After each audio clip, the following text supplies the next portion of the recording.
11 अगस्त 1947 को कायद आज़म मोहम्मद अली जिन्ना ने फरमाया था, आज आप आज़ाद हैं, आप मस्जिदों में जाएं, मंदिरों में जाएं या किसी और इबादत गाह में। आपका ताल्लुक किसी भी मजहब, अकीदे, मसलक या ज़बान से हो सकता है, लेकिन रियासत की नज़र में आप सब बराबर हैं, क्योंकि रियासती अमूर का इन मामलात से कोई ताल्लुक नहीं। कायद आज़म के इन जुमलों से आज के दौर के नाम नहाद कौमी दानिश्वरों ने बदकिस्मती से ये मतलब अखज़ कर लिया है कि कायद आज़म एक इस्लामी नहीं सेकुलर रियासत की तश्कील चाहते थे। सेकुलर सोच रखने वाले इन असहाब के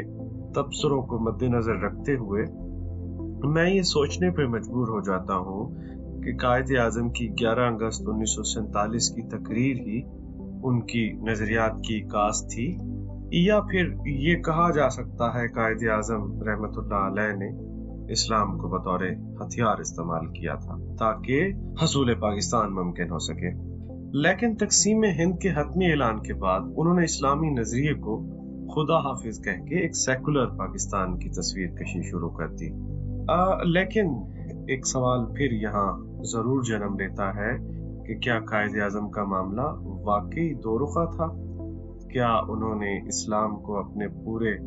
दौर में महज मुहर्रिक के तौर पे इस्तेमाल किया था, या कायद आज़म रहमतुल्लाह अलैह की जिंदगी वाकई तज़ाद का शिकार रही थी? और क्या वक्त पड़ने पे वो अपने असूलों को मफादात पे कुर्बान कर सकते थे? कायद आज़म ने इस्लाम पर अपने मुस्बत ख्यालात का इजहार अनगनत मर्तबा न सिर्फ बैरूनी इंटरव्यूज में, अखबारी बयानात में और मुस्लिम लीग के इजलास में किया, बल्कि मुल्क के गोशे गोशे में मुनक्किद होने वाले अवामी जलसों में भी किया था। भला उस शख्स को आकिल और मोतबर कौन गर्दानेगा जो सियाको सबाक से हटके किसी के अदा किए गए अल्फाज को वो मानी पहना दे जो मुतकल्लम के वहम व गुमान में भी न हो। चुनाचे यही वो अनासिर हैं जिनको शनाख्त करना जरूरी है, ख्वाह उनके नाम कितने ही मोतबर और मारूफ क्यों ना हो। कराची बार एसोसिएशन जनवरी 1948 को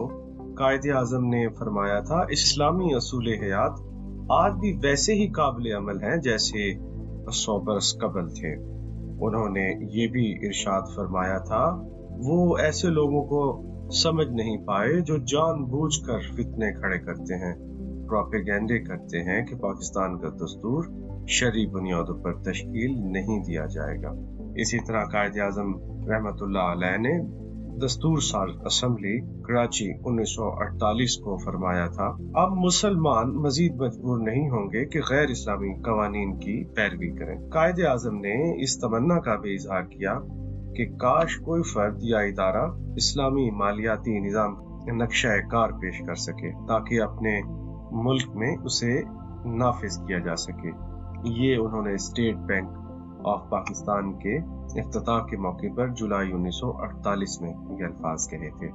अगर उनके जहन के किसी भी गोशे में ये ख्याल होता कि मुल्क को आज़ादी के बाद वो रियासत को इस्लामी नहीं बल्कि सेकुलर या लादीनी शक्ल में ढालेंगे, तो कभी ऐसा न करते कि उस वक्त के हाल ही में मुसलमान हो जाने वाले रोड टू मक्का के अजीम यहूदी मुसन्निफ व दानिश्वर अल्लामा असद से अहयाए नौ इस्लाम के महकमे की सरबराही की दरख्वास्त करते, जिसके जिम्मे ममलिकत के आइंदा इस्लामी किरदार की खुदोखाल को वाज़ेह करना था। इसी तरह ये हकीकत भी सबके इल्म में है कि आज़ादी ममलिकत के फौरन बाद कायद आज़म ने जमात इस्लामी के बानी सैयद अबुल आला मौदूदी को उस दौर के वाहिद सरकारी मीडिया रेडियो पाकिस्तान पर अज खुद इस बात की दावत दी थी कि अपनी तकरीर से वो हुकूमत और अवाम दोनों को आगाही दें कि इस्लामी निज़ाम के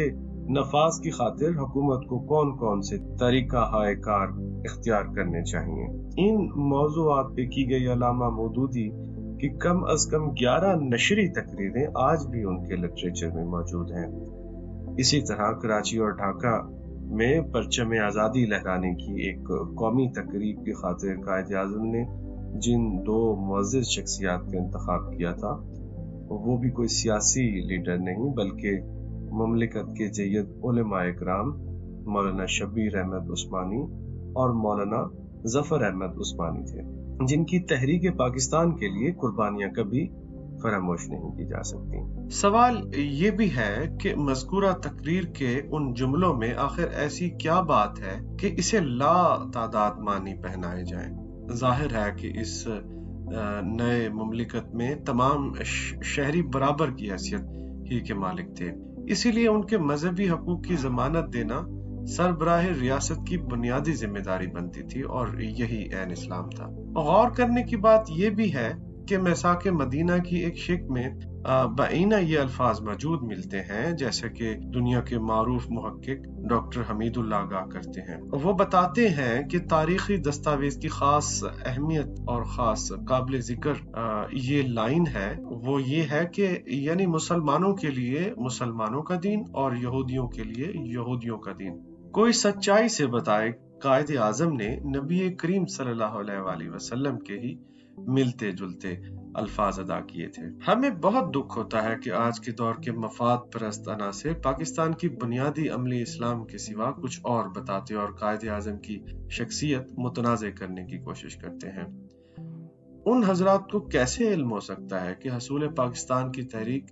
کس بڑے مقصد کی خاطر چلائی گئی تھی؟ طوفانی جوش و جذبہ اس تحریک کے اندر کس بڑے نسب العین کی خاطر در آیا تھا؟ اپنے پرکھوں اور آبا و اجداد کی جنم بھومیاں، قبریں، مکانات، کھیت کھلیان اور باہمی رشتہ داریاں وغیرہ مسلمانان ہند آخر کن وجوہات کی بنیاد پر ایک دم تج دینے پر آمادہ ہو گئے تھے؟ اتنے اہم اور دور فیصلے مسلمان کیا بس کسی کاروبار، کسی سستے سماجی نظریے کی خاطر کرنے لگ گئے تھے؟ وہ مسلمان جن کے شہر اور صوبے پاکستان میں شامل ہونے جا رہے تھے، اور وہ جنہیں خوب پتا تھا کہ ان کے علاقوں کا دور دور تک پاکستان میں شامل ہونے کا کوئی امکان نہیں، وہ بھی تب اس عزم سے مالا مال تھے کہ نئی دینی آزاد مملکت میں جا کر مسلمان ہندوؤں کی مزاحمت، ان کے سخت گیر قوانین، چھائے ہوئے رسم و رواج سے یکسر آزاد ہو کر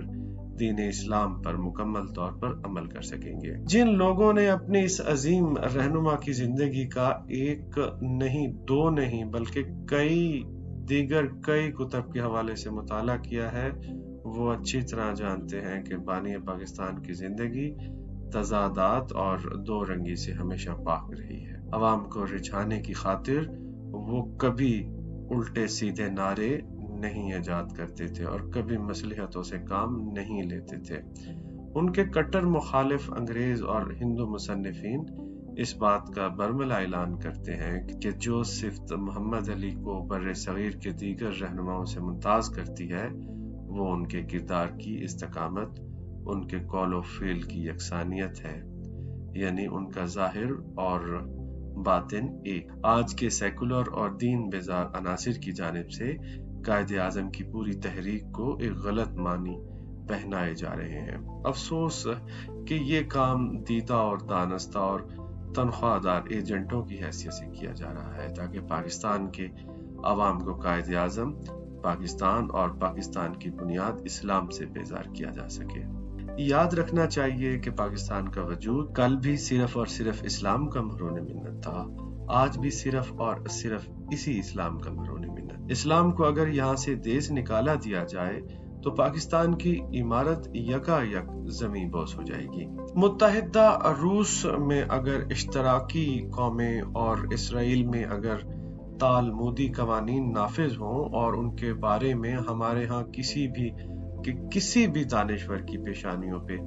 بل نہ پڑے، تو پاکستان کو اسلامی تشخص دے دیے جانے پر ان لوگوں کو نہ جانے کیوں پریشانی لاحق ہو جاتی ہے۔ وہ ڈھونڈ کر قائد اعظم رحمت اللہ علیہ کے بیانات کی من پسند تشریح کرنے کی صحیح کرتے ہیں۔ اپنی پوری زندگی میں قائد اعظم نے 11 اگست 1947 والی محض واحد تقریر ہی نہیں کی، بلکہ کم از کم 300 سے زائد تقاریریں بھی کی تھیں، جن میں 90 عدد تقاریروں میں انہوں نے اسلام اور نبی کریم صلی اللہ علیہ وآلہ وسلم کے بارے میں اپنی پسندیدگی کا اظہار کیا تھا۔ قائد اعظم وہ شخصیت تھے جنہیں آج کے مذکورہ دانشوروں کے برخلاف اسلام کے ذکر پر کبھی شرمندگی نہیں ہوتی تھی۔ उन्होंने तो खवातीन के पर्दे तक का भी एहतराम किया और जिंदगी भर खवातीन से कभी नहीं कहा कि वो आज के इस दौर में अपने इस फरसूदा और दकियानुसी बुर्के को उतार फेंके और जदीद दौर की जलसगाहों में मर्द भाइयों के साथ आकर बैठे। अगर ऐसी कोई तकरीर उनकी हमारे आज के कदावर मुफक्किरों के पास है तो इसकी एक झलक जरा हमें भी दिखा दें, लेकिन हमें यकीन है कि इस मामले में उनके हाथ कुछ नहीं आएगा। उनकी सीरत और जिंदगी पे लिखी गई किताबों की तादाद अब सैकड़ों में है। इन सब के मुताले से एक बात जो मुत्तफिका तौर पे सामने आती है वो वही उनके सच्चे, खरे और दो रुखेपन से बेजार शख्सियत की उभर कर आती है। बल्कि उनके किरदार की कोई झलक अगर किसी को मजीद देखनी हो तो चाहिए कि वो उनकी अजीम बहन मोहतरमा फातिमा जिन्ना की जिंदगी का भी मुताला, क्योंकि दोनों की जिंदगियों में उसे वही यकसानियत, वही उजलापन, वही इस्तकामत और वही मशरकी इक़्तिदार से मोहब्बत कार फरमा नजर आएगी। 11 अगस्त 1947 की नकल करदा तकरीर जिसकी बुनियाद पर ये लादीन शख्सियात उनकी दीगर तकारीर पर बेरहमाना खत तनसीख फेर देती हैं, वो तकरीर भी अपने असल में इस्लामी असूलों पर ही की गई थी। बानी पाकिस्तान के बारे में अगर कोई राय देनी हो तो हमें उनकी पूरी जिंदगी के तर्ज अमल को सामने रखना चाहिए, महज एक दो तकरीरों की बुनियाद पे किसी को भी उनके खिलाफ ज़बान दराजी करने से गुरेज करना चाहिए।